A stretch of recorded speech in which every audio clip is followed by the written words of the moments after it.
The 3rd of May, 1791. A day like any other, except it wasn't a day like any other in Poland, because here, in the building behind me, the Royal Castle in Poland, the great Sejm of the Polish-Lithuanian Commonwealth did something incredible. It adopted a new constitution.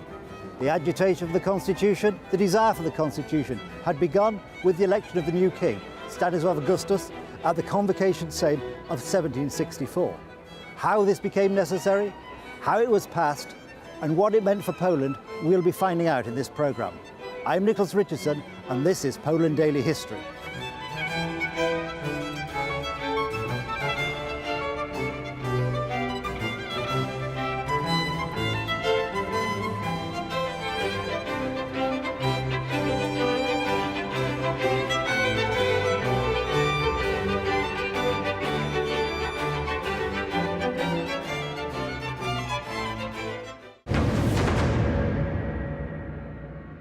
The room in which the 3rd of May 1791 Constitution was enacted. And we're standing now in this cabinet next to a facsimile of that very Constitution. Anna, we have the Constitution in front of us, but who were the main people writing the Constitution? Who were the main influences on the actual text? Those were people who, of course, represented the Polish nobility. Ignacy Potocki and Hugo Kołłątaj, known as reformists of their time, people who were thinking in the spirit of enlightenment. But it was also the king who spent about 1 month in January to write the constitution, sit down, looking at it. Was it based on the previous constitution? That was the first constitution in the world, the American one. Somehow inspired, you could say, but they did not copy anything from it. So it was like a whole new document, however inspired by what existed before. Right. Yes, so probably if we take the American one as being the first of its kind in the world, then this was the first of its kind in Europe. Exactly. This is the second constitution in the world that you're looking at, or its identical copy, handwritten, using historical ink and historical paper. Fantastic. I mean, it really is. When you see these historical documents, I remember years ago going to Philadelphia and seeing a copy of the American Constitution. It's amazing to think you're standing next to a document where these people you've read about in history, actually somebody, as you say, wrote it, thought about it, and here we are standing next to it. Fantastic. And we talk about the main influences being the king, Potocki, Kołłątaj. I mean, did the three of them have a slightly different approach as to what they thought ought to be in the Constitution? Well, they were planning to create a very modern document, which would make Poland a modern state, covering all the possible things that they could include. So they were not only looking at the way the country is ruled, but also looking at the religion, let's say economical aspects, and also looking at the citizens. So I would say their overall idea was anonymous. Whereas as far as the details concerned, they might have had some sort of, let's say, discrepancies on the way. Yeah, I think, as we said earlier, the king was very keen to have something approaching a British-type, constitutional monarchy-type arrangement. Potocki, I think, I'm right in saying, was very keen that any constitutional arrangement should sort of rather favour the Sejm. And Kołłątaj was sort of more of a man of the people, let everybody be equal, and let's all live happily ever after. And that's fantastic. And in terms of the content of the Constitution, I mean, what were the main provisions? Well, you would look at the different areas that it's covered. Let's start from the top, which is the king. Yes, the Constitution took away the privilege, or not rather the privilege, but the Polish idea of electing kings. The throne was to be hereditary. And this was something that was an absolute novelty. And the king, although he did not have any legitimate children, at least, because the number of his illegitimate children is countless, you could say, he decided that the next ruler of Poland is going to be a king coming from the Wettin dynasty that had ruled Poland before him. So once again, the power was in the hand of one dynasty, of a family. Well, that avoids a lot of confusion, because I mean, electing kings is always a bit tricky, I think. Yes, but at the same time, by introducing hereditary throne, the primate, the head of the Catholic Church, lost his power because he was the acting king in the period before one king died and the new king was appointed. So for the Church, this was somehow losing power of the head of the Polish Catholic Church. But the first article of the Constitution does in fact say that Poland is a Catholic country. Exactly, and you can see it on the copy that we have in front of us, that it discusses religion in its very first point, as you noticed. So the Catholic religion became the, let's say, religion that was dominating in the country, but other religions were also accepted. Something that was still considered to be a crime was being an atheist. Yes. So as long as you belonged to some sort of a religion, this was okay. However, it was the Catholic Church that was dominant, which meant that it had some powers when it came to, let's say, what was going on in the country and having influence on the government. We also saw that the Polish parliament, the Senate, only had members representing the Catholic Church. No other religions were present here. That's interesting. Because historically, of course, as we learned earlier, Poland had been religiously a very tolerant country. Yes. So it would be natural that tolerance would be carried over into the new constitution.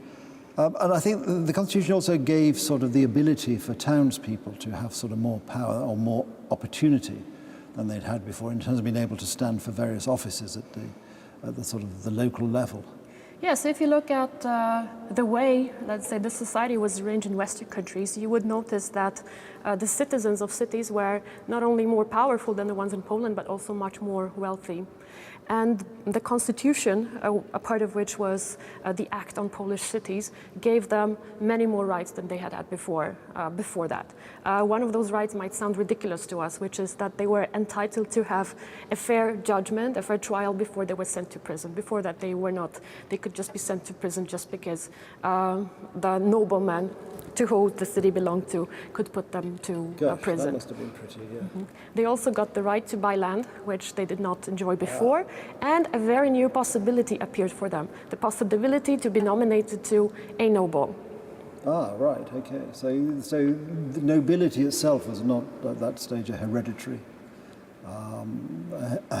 office. You could in fact be nominated and be created a noble.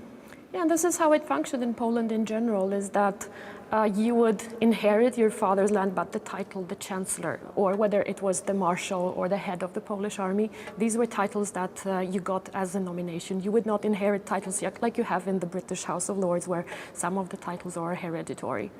Yes, in fact, the vast majority and the seats as well were hereditary until Tony Blair, that great constitutional expert, started filling around. Although there's still 92 members of the House of Lords still are hereditary peers.